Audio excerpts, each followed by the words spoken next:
आज का वीडियो होने वाला है पेरिफेरल नर्वस सिस्टम के बारे में। यानी पेरिफेरल नर्वस सिस्टम जो होता है उससे रिलेटेड जितने भी मल्टीपल चॉइस क्वेश्चन बनते हैं, यानी एमसीक्यू क्वेश्चन बनते हैं, ऑब्जेक्टिव टाइप वाले क्वेश्चन आते हैं गवर्नमेंट एग्जाम के लिए, उसके लिए इम्पोर्टेंट्स है। आप देखेंगे इसमें हम 25 क्वेश्चंस के बारे में बात करेंगे जो कि एकदम क्रिटिकल हैं। ठीक है, तो चलिए पहला क्वेश्चन के बारे में बात करेंगे। आ पहला क्वेश्चन यहाँ पे है, पेरिफेरल नर्वस सिस्टम में शामिल होता है। पेरिफेरल नर्वस सिस्टम में शामिल क्या होता है? याद रखिएगा, ब्रेन और स्पाइनल कार्ड होता है क्या? केवल ब्रेन होता है या फिर क्रेनियल और स्पाइनल नर्व्स होते हैं? ऑटोनॉमिक गैंग्लियास केवल होता है? क्या होता है?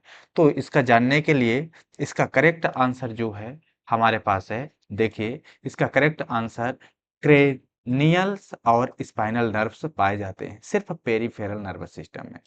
दूसरा क्वेश्चन यहाँ पे है, पेरिफेरल नर्वस सिस्टम को कितने भागों में बांटा जाता है? तो ध्यान दीजिए, पेरिफेरल नर्वस सिस्टम को कितने भागों में बांटा जाता है? तो पेरिफेरल नर्वस सिस्टम को सिर्फ 2 भागों में बांटा जाता है, इतना याद रखिएगा। नेक्स्ट क्वेश्चन देखते हैं, पीएनएस यानी पेरिफेरल नर्वस सिस्टम का क्लासिफिकेशन है। इसमें से पीएनएस का क्लासिफिकेशन कौन सा है? अभी जैसे कि मैंने आपको पहले क्वेश्चन में बताया था, सेम उसी से रिलेटेड है। तो चलिए देखते हैं इसका करेक्ट आंसर क्या होगा। इसका करेक्ट आंसर होगा सोमेट्रिक और ऑटोनॉमिक। कौन सा है? 2 भागों में बांटा जाता है, सोमेटिक और ऑटोनॉमिक भागों में बांटा जाता है, यानी इसकी 2 वर्गीकरण है। अगला क्वेश्चन हमारे पास है, ऑटोनॉमिक नर्वस सिस्टम का भाग नहीं है। इनमें से कौन से ऑटोनॉमिक नर्वस सिस्टम का भाग नहीं है? आप देख पा रहे होंगे, तो इसका करेक्ट आंसर होगा सोमेटिक। जो सोमेटिक है वो ऑटोनॉमिक नर्वस सिस्टम का भाग नहीं है, क्योंकि एक अलग ही भाग है सोमेटिक नर्वस सिस्टम। ठीक है, सिम्पैथेटिक नर्वस सिस्टम को कहा जाता है, यानी सिम्पैथेटिक नर्वस सिस्टम को कहा जाता है। क्या कहा जाता है सिम्पैथेटिक नर्वस सिस्टम को? तो यहाँ पे देखेंगे फाइट और फ्लाइट सिस्टम। फाइट और फ्लाइट सिस्टम, क्या फाइट और फ्लाइट सिस्टम कहा जाता है किसको? सिम्पैथेटिक नर्वस सिस्टम को। अगला, पैरासिम्पैथेटिक नर्वस सिस्टम का मुख्य कार्य है। इसमें से पूछा जा रहा है कि पैरासिम्पैथेटिक नर्वस सिस्टम का मुख्य कार्य कौन सा है? तो मुख्य कार्य कौन सा है पैरासिम्पैथेटिक नर्वस सिस्टम का? यहाँ पे देखिए, हार्ट रेट को बढ़ा देता है या डाइजेशन को बढ़ा देता है।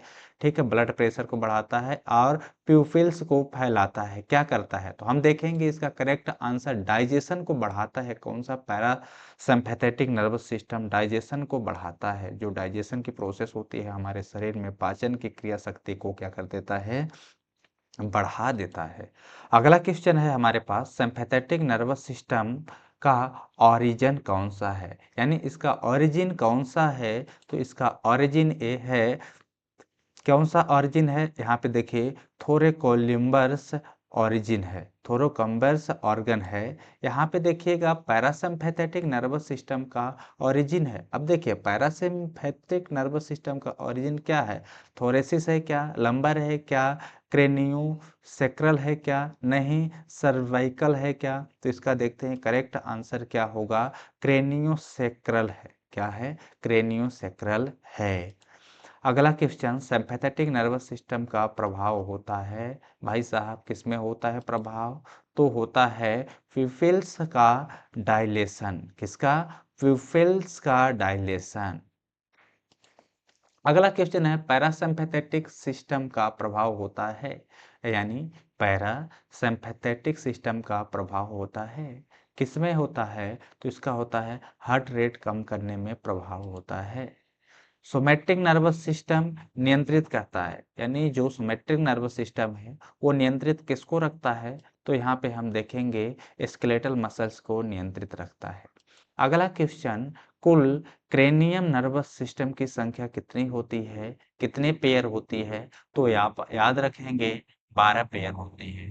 क्रेनियल नर्वस सिस्टम की संख्या 12 पेयर होती है, याद रखेंगे। क्रेनियल नर्वस सिस्टम ओरिजिनेट होते हैं, किसमें होते हैं ओरिजिनेट? तो ओरिजिनेट होते हैं ब्रेन से। किससे होते हैं? ब्रेन से होते हैं। कुल स्पाइनल नर्व की संख्या कितनी होती है? कुल स्पाइनल नर्व की संख्या हमारे बॉडी में 31 पेयर होती है। कितना? 31 पेयर होती है। अगला क्वेश्चन है, स्पाइनल नर्व ओरिजिनेट होते हैं, जो स्पाइनल नर्व्स होते हैं वो किससे ओरिजिनेट होते हैं? तो आप याद रखेंगे स्पाइनल कार्ड से ओरिजिनेट होते हैं। स्पाइनल नर्व का मुख्य कार्य है, स्पाइनल नर्व का मुख्य कार्य है, कौन सा मुख्य कार्य है? सेंसरी और मोटर्स इम्पल्स का ट्रांसमिशन करना। किसका? सेंसरी और मोटर्स इम्पल्स का ट्रांसमिशन करना होता है, इसका मुख्य कार्य यही है। क्रेनियल नर्व जो विजन से संबंधित है, यानी उस क्रेनियल नर्व को बताइए जो कि विजन से संबंधित है। तो विजन से संबंधित कौन है? ऑप्टिक नर्व है। विजन यानी देखना, तो देखने आंख में कौन सी पाई जाती है? ऑप्टिक नर्व पाई जाती है। विजन यानी देखने वाली नर्व ऑप्टिक नर्व होती है।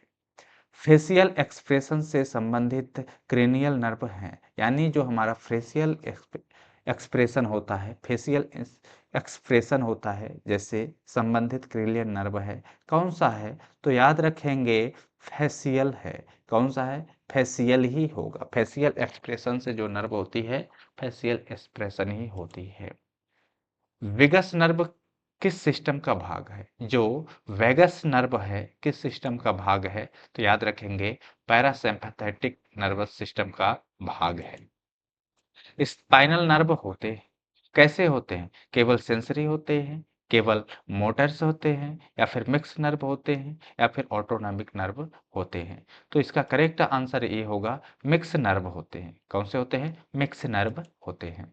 सिंपैथेटिक नर्वस सिस्टम का न्यूरोट्रांसमीटर है, बहुत बढ़िया क्वेश्चन ये है। सिंपैथेटिक नर्वस सिस्टम का न्यूरोट्रांसमीटर है, कौन सा होता है? तो होता है नैंड्रोनेलिन। कौन सा नर्व होती है? नैंड्रोनेलिन। ये मेडिसिनल केमिस्ट्री में भी एक नेराड्रेलिन के नाम से ड्रग पाया जाता है।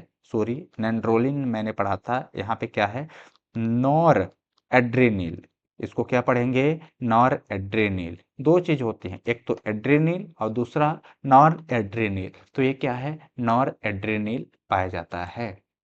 पैरासिम्पैथेटिक नर्वस सिस्टम का न्यूरोट्रांसमीटर है। ठीक है, ये क्वेश्चन शायद चेंज हो गया, लेकिन सेम उसी के तरह है। पैरासिम्पैथेटिक नर्वस सिस्टम का न्यूरोट्रांसमीटर है, वहां पे ट्रांसमिशन पूछा जा रहा था, यहाँ पे न्यूरोट्रांसमीटर कौन सा है? एसिटाइल कोलिन एक केमिकल होता है, वो होता है।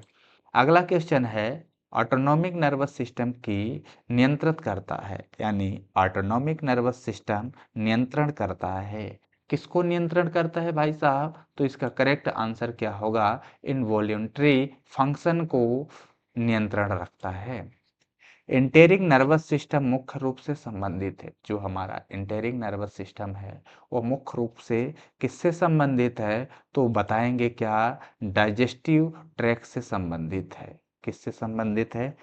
डाइजेस्टिव ट्रैक्ट से संबंधित है। यहाँ पे देखिए लास्ट क्वेश्चन है हमारे पास, पैरासिम्पैथेटिक सिस्टम को कहा जाता है, यानी पैरासिम्पैथेटिक सिस्टम को कहा जाता है। क्या कहा जाता है? तो देखिएगा इसका शानदार आंसर होने वाला है रेस्ट एंड डाइजेस्ट सिस्टम। क्या? Rest and digest system. चलिए अब मिलते हैं हम लोग नेक्स्ट वीडियो में अगले दिन। अभी तक के लिए बहुत बहुत धन्यवाद।